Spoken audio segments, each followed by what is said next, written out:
Do'konni yangi ochdim-ku, o'zi endi rasxodlar ko'p. Do'kon tevasiga arzonroq bo'lsa ham banner qildirib turaman. Endi ishlar yo'liga tushib ketgandan keyin yaxshiroq almashtirib qo'yaraman. Do'konni yangi ochgan bo'lsam ham, rasxotim ko'p demasdan tashqi reklamaga ko'proq e'tibor qaratib, объемli bukva qo'ydirishim kerak bo'ladi. Sababi brendim boshqalarnikidan ajralib turishi kerak. Mabodo bukva qildiradigan bo'lsam ham shu ozorroq, qulayroq qildiradigan joyini to'p turib o'shalarga qildiraman. Shu hammasi bir go'rda bir bukva bo'ladi, zato menga ozorroq tushadi.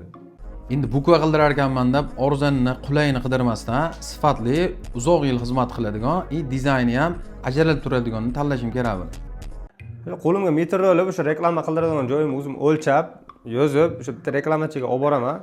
Shu nimadir qilib beradi-da endi. Men razmer o'lchashim ham kerak emas, dizayn haqida boshqa turishni ham xohlamayman. O'zlari kelib, razmerlarni o'lchab, dizaynlarni qilib, menga ma'qul keladigan takliflarni berishlari kerak bo'ladi. Xuddi shunaqa professional xizmat ko'rsatadigan joyni bilaman. Qayerda deysizmi? Boshqacha reklama markazi. Chunki u yerda hammasi boshqacha.